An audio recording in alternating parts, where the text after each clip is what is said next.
Welcome to Sleepy Tales of Lore, where listening while relaxing to our sleep stories for grown-ups will end your sleepless nights. Thank you so much for joining us tonight. Now, get as comfy as possible with your favorite sleep time things, a soft pillow, a warm blanket, or a cool sheet, and your preferred night clothes. Then put your body into its ideal sleep position and think of all the things or any one thing that happened during this day that you appreciated and are grateful for. Nothing is too small for your thanks. A warm cup of coffee on a cold day, a gentle breeze on a warm summer's day, spending time with your pet, noticing the night sky or a morning sunrise. Being grateful tells the universe to give you more things to be grateful for. And now, as those thoughts fade away, breathe in and out, slowly, relaxing and releasing whatever needs releasing. We welcome Deidre, who will be narrating tonight's story in a calm, soothing tone. Whenever you're ready, allow your eyes to close and just feel yourself releasing any tension in the body, and let go of all the chatter in your mind as you start listening to the story. Permit the sensation of sleepiness to permeate your essence whenever it arrives, and just let go as you listen to tonight's story on your journey into a deep sleep.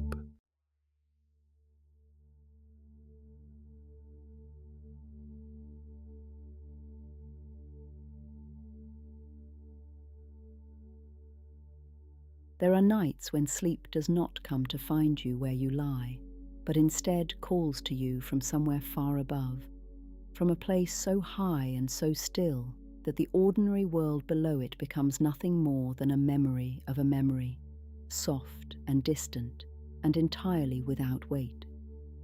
This is one of those nights, and the call, when it comes, is not a sound exactly, but a feeling, a slow upward pull, gentle as the rising of warm air from sun-warmed stone, patient as the turning of the season from one quietness into another. You do not resist it.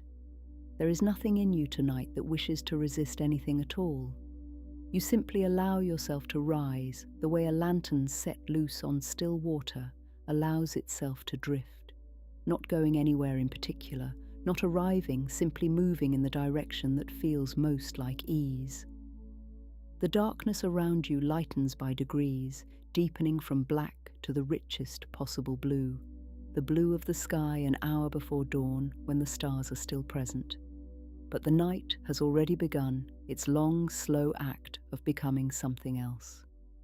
And then, beneath you, above you, around you, on every side, the clouds appear. They are not the thin and hurrying clouds of ordinary days. They are vast and sculptural, and deeply, impossibly white, piled upon one another in great billowing formations that catch the light of the full moon and hold it the way that fresh snow holds light, from within softly, as if the light were something they had gathered and were keeping safe. They stretch in every direction, farther than seeing, an ocean of white and silver blue, rolling slowly in a silence so complete it has a texture, a warmth, a weight of its own. You come to rest on the surface of this cloud sea as softly as a petal comes to rest on still water. There is no impact, no moment of arrival you could point to, only the gradual understanding that you are no longer moving, that something is holding you, that beneath you the clouds are firm and deep and yielding all at once, the way the finest imaginable silk feels firm to the touch and yet gives endlessly beneath the pressure of a hand.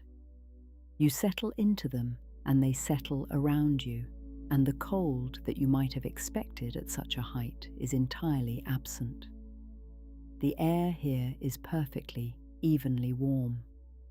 The moon above you is the largest you have ever seen it. It fills a full quarter of the sky, enormous and serene, its surface not the flat pale disk you know from Earth, but a thing of depth and detail.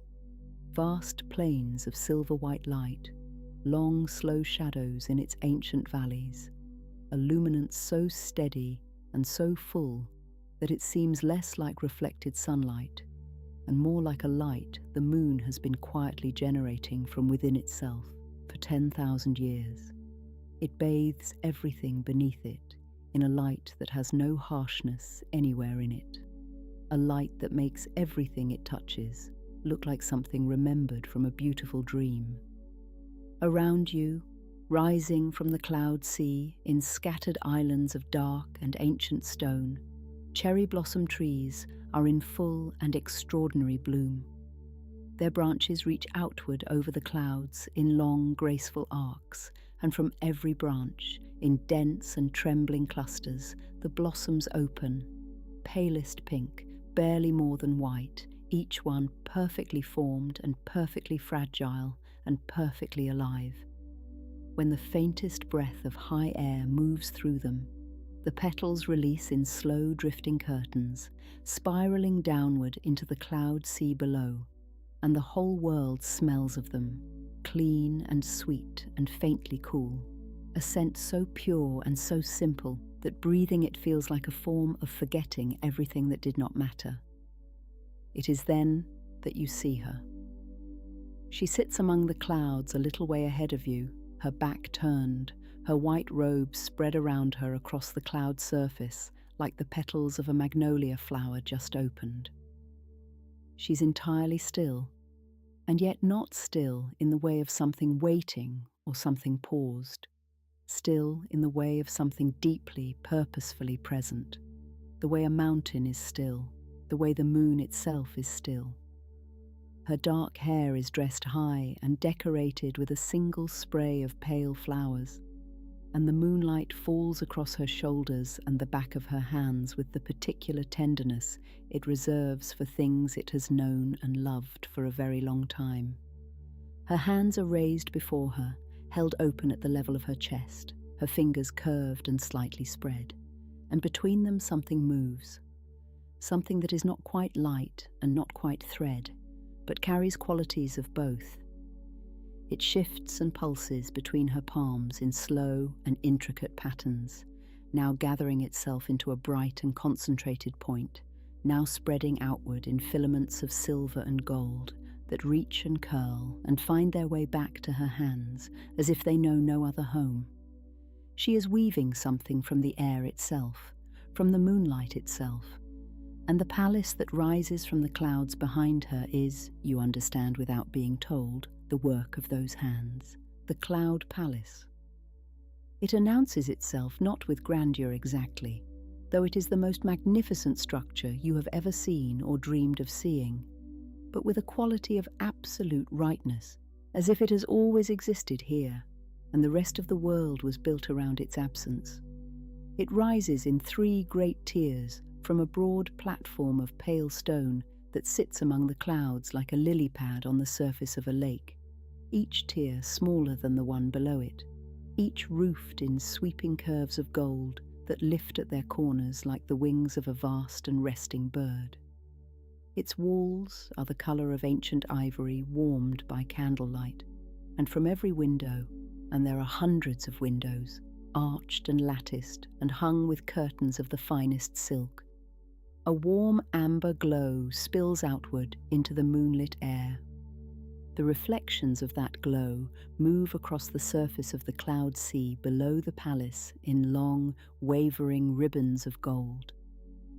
Slender towers rise at each corner of the main structure, topped with smaller versions of those golden curving roofs, and between the towers, strung on threads that must be finer than silk, lanterns hang in long swaying rows, round lanterns of pale jade green and deep amber, and the softest imaginable rose pink, each one lit from within and swaying the most infinitesimal degree in the high, unhurried air. The sound they make as they move, the faintest possible crystalline whisper, like the memory of a wind chime heard from a great distance, is the only sound in all this vast and moonlit silence. The cherry blossom petals drift past the lanterns and past the golden eaves and past the latticed windows, and the cloud weaver's hands continue their slow and purposeful work, and the moon holds everything beneath its enormous and unhurried gaze, and you sit among the clouds in the warm silver light, and you feel something in your chest grow very quiet and very open, the way a room grows quiet and open when all the windows are unlatched and the evening air is finally allowed to come inside. You do not walk toward the palace so much as the palace gently receives you. The distance between where you sit among the clouds and the great pale stone platform on which it rests simply diminishes, the way distance diminishes in dreams, not through effort or motion, but through a quiet rearrangement of the world, as if the palace itself has decided to draw you closer, the way a warm fire draws cold air toward it, steadily and without urgency. One moment the palace is before you, vast and golden across the cloud sea. The next, you are standing at the foot of its entrance steps. The steps are broad and low and made of a stone so pale it is almost translucent, veined with threads of silver that catch the moonlight and return it in long, soft pulses. There are 12 of them, each one shallow enough that climbing them feels less like ascending and more like the gentlest imaginable series of small surrenders, each step asking you to leave behind one more small measure of the weight you carry, until by the time you reach the top, you are lighter than you have felt since you were very young, since before the world taught you all the various methods of making yourself heavy. At the top of the steps, 2 great doors stand open. They are made of a dark and lustrous wood, so old it has taken on a warmth that seems to come from within the grain itself. And they are carved from top to bottom in patterns of extraordinary intricacy, clouds and cranes and flowering branches, dragons curling among mountain peaks, waves frozen in mid-curl, stars arranged in constellations you do not recognize, but feel somehow that you once knew. The carvings are picked out in gold so fine it catches the light only at certain angles, and at those angles the doors seem briefly, breathtakingly alive. You pass between them into the first great hall of the Cloud Palace, and the warmth of it comes to meet you like a living thing. It is the warmth of a place that has been inhabited and loved for a very long time, a warmth that lives in the walls and the floors and the very air, that has been accumulating here through countless thousands of still and lantern-lit nights, until it has become something almost visible, something you could cup in your hands if you tried. The floor beneath your feet is smooth pale stone, and it carries a faint luminescence of its own, a deep, quiet glow that rises from within it like light seen through deep water, steady and cool and endlessly calm. The ceiling of the hall is high and vaulted and hung with lanterns beyond counting. They descend on threads of gold at varying lengths, clustering most densely at the center of the vault and thinning toward the edges the way stars cluster most thickly at the heart of a night sky. Each one is unique, some round as the moon, some elongated and graceful as a teardrop, some faceted like a jewel, some fashioned in the shapes of flowers or birds or fruit. They are made of silk and paper and jade and horn and the thinnest possible slices of translucent stone, and each one glows in its own particular color, and together they fill the hall with a light that is not one color and not another, but all colors softened and combined into something that has no name in any ordinary language, something that exists only here, only in this hall, only in the light of 10,000 lanterns burning together in perfect and unhurried accord. The walls on either side of the hall are lined with tall arched alcoves, and in each alcove stands something worthy of a lifetime of quiet looking. Here, a porcelain vase of impossible delicacy, painted with a landscape so detailed you could lose yourself in it, mountains and waterfalls and tiny pavilions perched on impossible crags, all rendered in blues and whites, so pure they seem to generate their own light. There, a folding screen of lacquered wood, its panels painted with the 4 seasons passing across a single hillside, spring to summer, to autumn, to the deep blue hush of winter, each season occupying its panel with the patience of something that knows it will always return. And beyond the screen, on a low platform of polished stone, a bronze incense burner shaped like a mountain, from whose peak a thread of smoke rises in a perfectly vertical line, carrying a scent so complex and so beautiful that your mind makes no attempt to name its components, but simply receives it, the way the ear receives music. It does not need to understand in order to love. You move deeper into the palace, drawn forward by nothing more than the particular quality of the light ahead of you, which is warmer and softer than the light behind, as if the innermost rooms of this place hold a gentler and more private radiance. A corridor opens before you, narrower than the great hall, but no less beautiful. Its walls are hung with silk panels in deep jewel colours, jade and sapphire, and the warm red of embers, each one embroidered with scenes from stories you have never heard, but which fill you, as you pass them, with the particular ache of something half-remembered. Cranes flying over moonlit water, a woman standing on a bridge, looking down at her own reflection, a child sleeping beneath a tree while above her, unseen, the branches are full of watching, gentle things.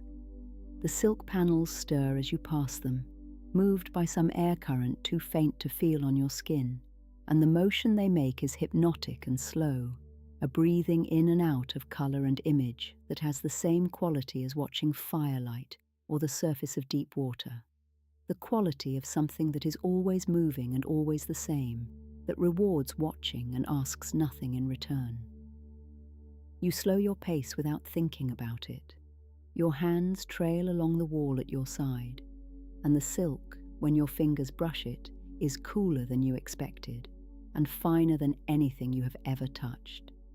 The individual threads so small and so close together that the fabric feels less woven than grown.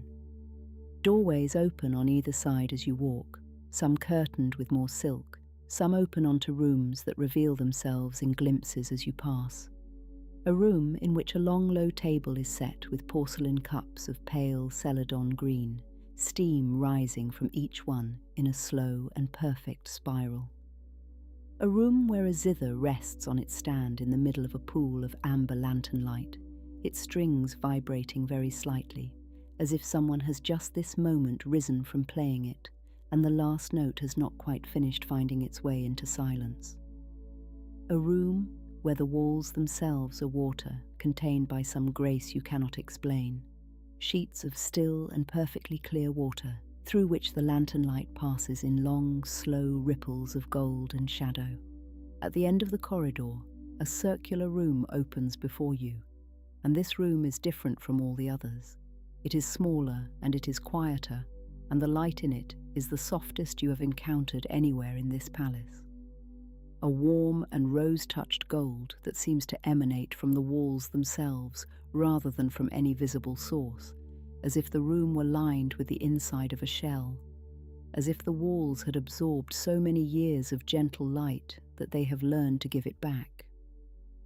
The floor here is not stone but cloud, actual cloud, gathered and compressed and somehow made solid beneath your feet, so that each step has a slight and beautiful give to it, a softness that travels up through the soles of your feet and into your legs and beyond. In the center of the room there is a low platform, and on the platform a bed. To call it a bed is perhaps too simple a word for what it is. A deep and layered arrangement of silk quilts and cushions in every shade of white and cream and the palest possible gold, each layer softer and deeper than the last, the whole of it so perfectly composed that it looks less like something arranged by hands and more like something that occurred naturally, the way a nest occurs, the way a shell occurs, shaped by the patient logic of what it is meant to hold and keep and shelter. Above it, from a frame of gilded wood, silk curtains hang on every side, translucent and faintly luminous, moving in the same imperceptible air that moves the panels in the corridor, breathing slowly inward and outward in the warm and rosy light. A single lantern hangs above the bed, lower than all the others in the palace, close enough that its light falls directly and intimately across the silk beneath it. It is the simplest lantern you have seen here, round and plain, and made of paper so fine you can see the shadow of its frame through its walls. And it glows in the deepest and warmest amber, the colour of honey held up to firelight, the colour of late afternoon in autumn when the world turns briefly golden before the dark comes in.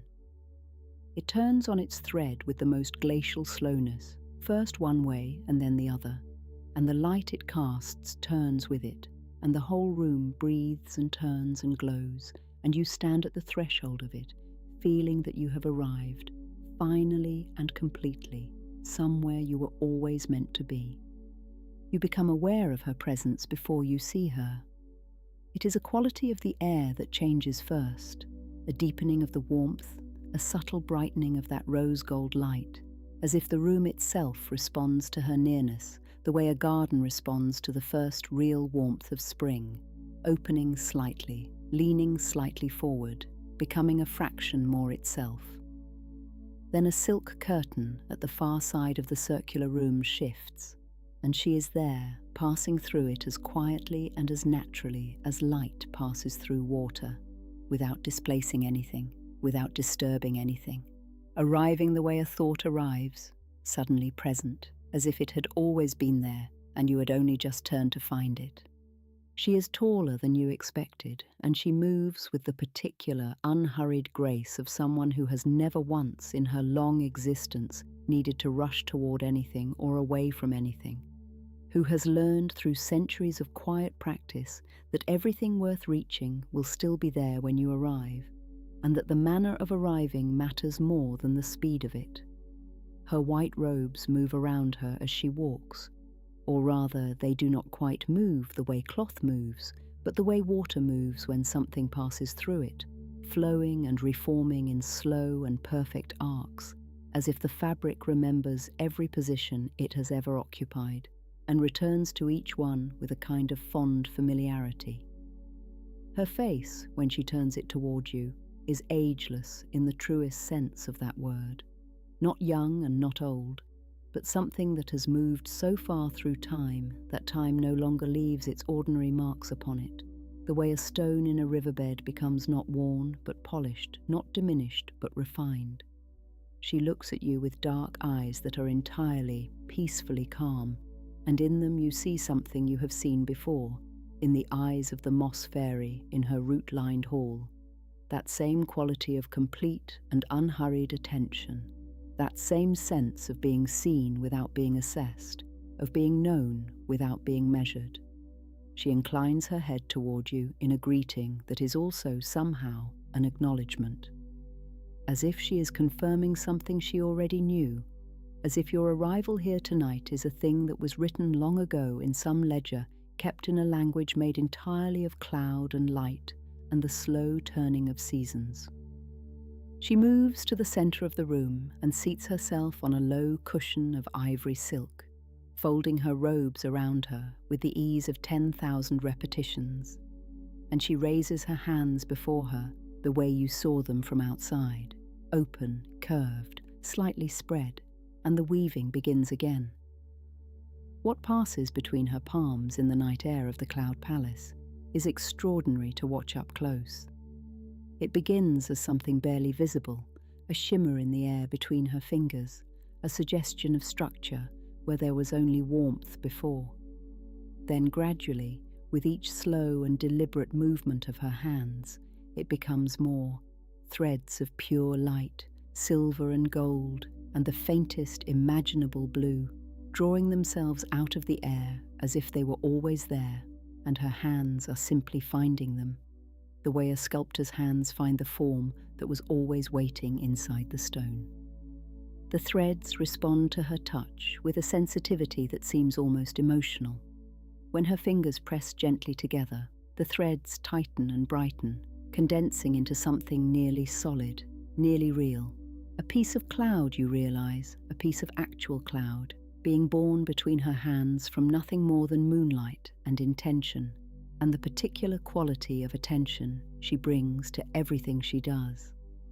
And when her fingers spread and release, the newly made cloud drifts upward from her palms with the most exquisite slowness, rising toward the vaulted ceiling of the room, and then through it, through the palace itself, up and out into the great sky above, where it will find its place among the others and become part of the vast and breathing sea you crossed to arrive here. She has been doing this, you understand, for longer than you have any framework to imagine. Every cloud that has ever crossed a sky, every soft white mass that has ever carried the shadow of itself across a hillside or a river or the face of a sleeping child, each one began here between these hands in this warm and lantern-lit room at the edge of heaven. She makes them one by one with complete and individual attention, as if each one matters, as if no cloud is merely a repetition of the one before it, but a new and specific thing, shaped for a particular sky on a particular night above a particular piece of the world below. You seat yourself on the cloud floor a little distance from her, close enough to watch, far enough not to intrude upon the deep privacy of her work. The silk curtains around the room breathe in and out. The amber lantern above the bed continues its glacial turning. From somewhere within the deeper rooms of the palace, almost too faint to be certain of, comes the sound of a stringed instrument, not the zither you glimpsed in passing, but something lower and more resonant, a sound like a cello would make if cellos had been invented in a palace above the clouds, rather than in the cold rooms of European winters. It plays no melody exactly, but a series of long, slow tones that follow one another with the patience of waves, each one dying away just as the next begins, leaving no silence between them, only a continuous and deeply beautiful sound that seems less played than breathed. The cloud weaver's hands continue their work without pause, and as you watch them, you find that your own breathing has begun, without any effort on your part, to follow the rhythm of her movements. When her hands draw apart, you breathe in, slowly, as the threads of light extend between her fingers. When her hands draw together, you breathe out, as the new cloud gathers and brightens between her palms. It is the most natural thing in the world, this synchronizing of your breath with her work, as natural as the synchronizing of your heartbeat with the heartbeat of someone you love and trust completely. Someone beside whom you have rested so many times that your bodies have learned each other's rhythms and hold them even in sleep. After a time, and time here has lost all of its ordinary qualities, it neither presses nor drags, but simply passes, the way clouds pass across a still sky, without urgency and without reluctance. She pauses in her work and turns her face toward you. She does not speak. Speaking is not something the cloud weaver does in the ordinary way, or perhaps it is that her language is not made of words but of other things, of the quality of her attention, of the temperature of the air around her, of the specific character of the light her presence calls into being in whatever room she occupies. But in the pause and in the turning of her face, there is a communication as clear and as complete as any words you have ever received. She is telling you that you are safe here. Not in the simple way that someone says it when they want to reassure you, but in the deep, structural way, the way the earth is safe, the way the sky is safe, in the way that things which have existed since before the beginning of the human need for reassurance are safe simply by virtue of what they are and how long they have been it. She is telling you that the palace has held countless dreamers before you and will hold countless dreamers after you and holds you now with the same complete and impersonal tenderness with which it holds everything that finds its way here. Not because you have earned it, not because you are special, but simply because this is what the palace does, what it has always done, what it was built to do. And having told you this, without a single word, she turns back to her work. Her hands rise again. The threads of light appear again between her fingers. The new cloud gathers and brightens and lifts slowly toward the ceiling and beyond, out into the great sky where it will join the others, and you watch it go with the feeling of someone watching something beautiful depart without sorrow, knowing that its going is part of what makes it beautiful, knowing that another will follow, and then another, and that this will continue for as long as there are skies to fill and hands patient enough to fill them.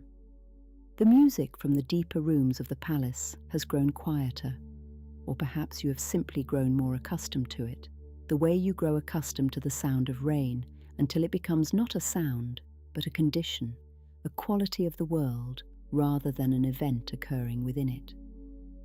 The lanterns throughout the palace have dimmed very slightly, not gone dark, never dark, but settling into a lower and more intimate register of their light, the way eyes soften in the last hour before sleep, the way the whole face softens when the last of the day's vigilance is finally, gratefully released. The silk curtains breathe. The cloud floor beneath you receives the weight of you completely, without resistance, without qualification. You notice that the cherry blossom petals have found their way inside.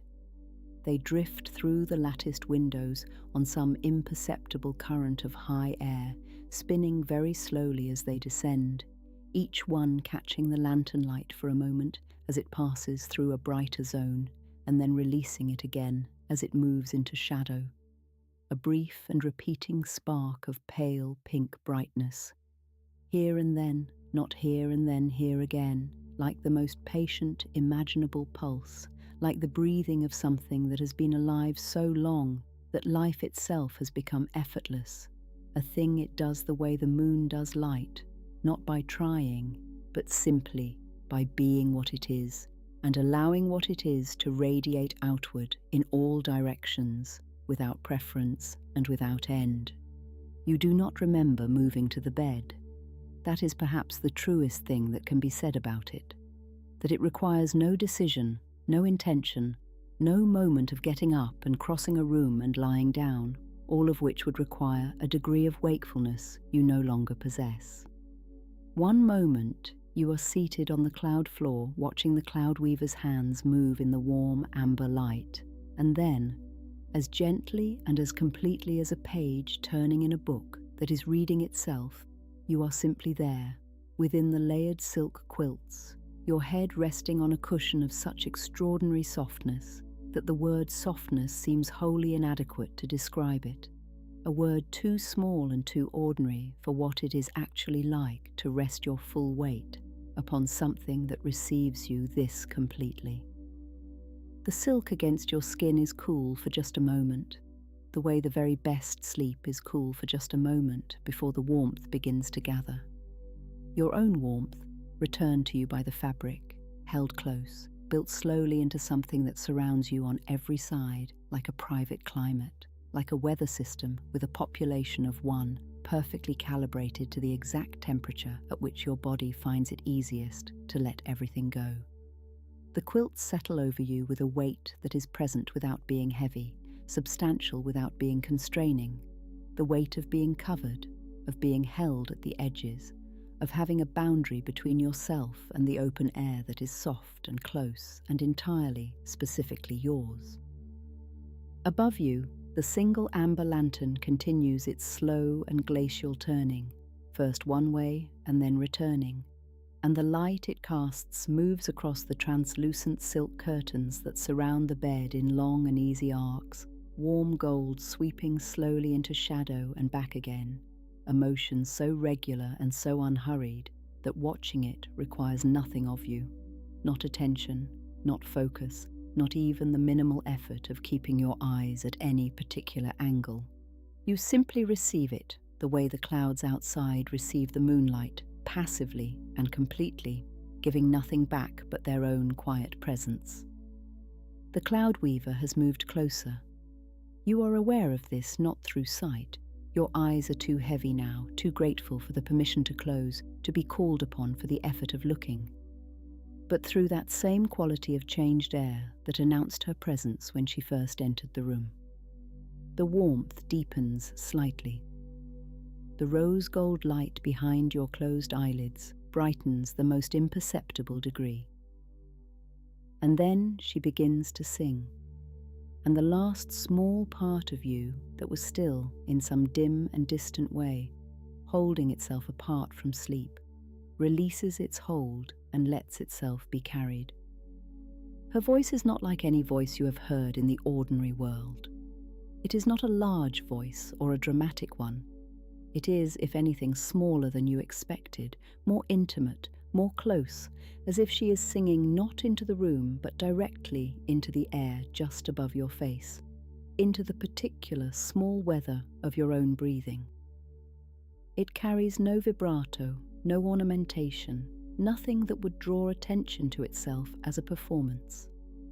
It is simply a sound, a single sustained and wandering tone that rises and falls with the unhurried logic of water finding its own level, that follows no scale you could name and no structure you could map and no pattern you could predict, and is all the more beautiful for these absences, for what it does not do, for the space it leaves around itself. The melody, if it can be called that, winds through the warm air of the room and through the silk curtains and through the amber light of the turning lantern. It winds through the cherry blossom petals still drifting on their slow descent from the latticed windows. It winds through the distant sound of the stringed instrument in the deeper rooms of the palace, the two sounds finding each other across the warm and lantern-lit distance and moving together without merging, the way two rivers run parallel for a time, before the land decides their courses and they continue separately, each one carrying something of the other's quality forward into its own quiet future. Beyond the palace walls, the cloud sea breathes. You know this without seeing it.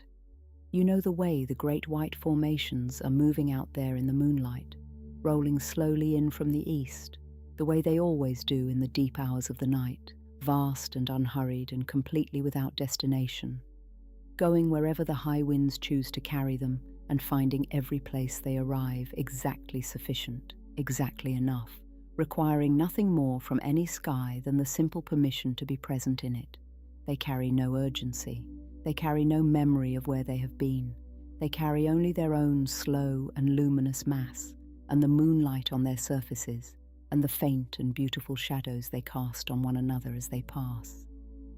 The cherry blossoms on the stone islands around the palace are fully open in the deep of this night, every flower on every branch extended to its greatest possible openness, the way things open when there is no longer any reason to hold back, when the conditions are exactly right and the time is exactly now and there is nothing left to wait for.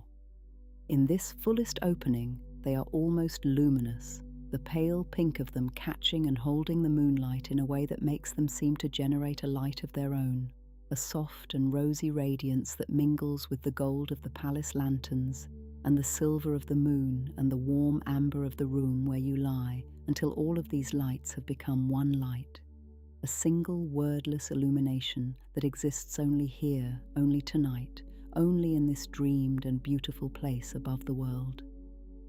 The petals that have already released from their branches drift past the palace windows in slow procession, each one on its own unhurried journey from branch to cloud sea, each one complete in itself, requiring no destination, finding every moment of its falling entirely sufficient. You are like this now. You are in a falling that requires no landing, a releasing that asks nothing of you but the willingness to continue releasing, to let each layer of wakefulness go the way the blossoms let each petal go, not with effort, not with loss, but with the simple and profound ease of something that has done what it came to do and is ready now for the next and quieter thing. The cloud weaver's song moves through you in slow waves, each one reaching a little further in than the last, touching places that have been waiting, perhaps for a very long time, to be touched by something this patient and this kind. It moves through the tight places and the held places, and the places that are tired in ways that ordinary rest does not always reach, and it does not demand that these places open or release. It simply makes itself present in them, warm and unhurried and entirely without agenda. The way sunlight makes itself present in a cold room, not insisting, not requiring, simply being there until the room decides, in its own time, to become warm. Your hands are open. You notice this, or rather, some part of you that is still just barely noticing anything notices it. Your hands are open on the silk beside you, palms upward, fingers slightly curled, the posture of someone who has set down everything they were carrying and has not yet picked anything up again, the posture of a complete and temporary emptiness that is also, in its own quiet way, the most profound kind of fullness. There is nothing in your hands, there is nothing in your mind. There is only the warmth and the silk and the amber turning light and the voice of the cloud weaver moving through the sweet and flower-scented air above you. Outside, a crane passes the palace on slow and silent wings, white against the deep blue of the high night sky, enormous and unhurried, its long neck extended in the posture of perfect and effortless forward motion, going somewhere or going nowhere with equal serenity. Its wing beats so slow and so deep that each one seems to pause at its fullest extension for a long and beautiful moment before the next begins. It passes across the face of the moon, a moving calligraphy of white on white, and then it is gone, and the sky is as it was, and the moon is as it was, and the clouds are as they were, and nothing has changed and everything has changed, and the difference between these two things has become, in this moment, entirely unimportant. The song is slowing now. The spaces between its phrases are widening, becoming longer and more restful than the phrases themselves, until the song exists mostly in its own silences, surfacing for a moment and then submerging again into the warm and breathing quiet of the room, like something rising briefly to the surface of deep water before returning, without urgency, to the depths where it is most at home. Each time it surfaces, it is a little softer, a little further away, a little more like a thing remembered than a thing present. And yet its absence, in the long silences between, is not felt as loss but as continuation, as if the song has simply moved to a frequency below the reach of ordinary hearing and continues there, unchanged, in the bones and the blood and the slow and steady beating of the heart. The amber lantern above you is still turning. It will still be turning when you are fully asleep. It will still be turning in the deep hours of the night when the moon has moved across the sky and the clouds have shifted and rearranged themselves into new and temporary formations, and the cherry blossoms have released the last of their petals into the slow air. It will be turning when the first pale suggestion of dawn begins somewhere far below in the world you came from, that distant and now entirely theoretical world that will be there again when you need it, precisely as you left it, changed only by having been left for a while, by having been given the gift of your absence while you rested somewhere ancient and warm and entirely beyond its reach. The cloud weaver sits beside you in the rose gold light. Her hands are still now, resting in her lap, their work complete for this hour of this night. She is the last thing you are aware of before awareness itself becomes something you no longer need. Her stillness, her warmth, her patient and eternal presence in this room at the edge of heaven. She has tended this place through more nights than the sky has stars. She will tend it through more nights than you have words for.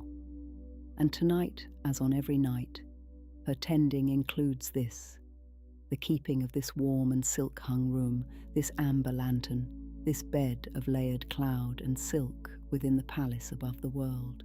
for whoever finds their way here in the deep and trusting hours of sleep. You are here. You are held. The palace breathes around you, slow and golden and eternal. The clouds move outside in their vast and soundless procession. The moon holds everything beneath its wide and silver gaze.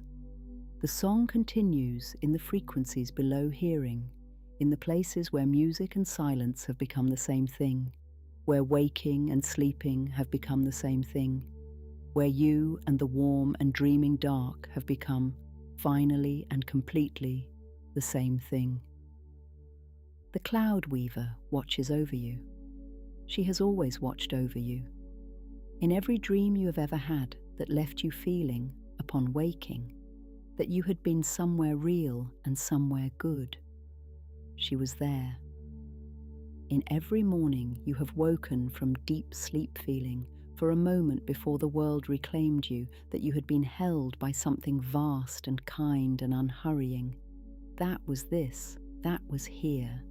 That was her hands, still moving in the amber dark, making clouds from moonlight and sending them out into the sky, one by one, with all the patience of something that has never once, in all its long and beautiful existence, had any reason to stop. Sleep now. The palace keeps you, the clouds carry you, the moon knows your name. You are home.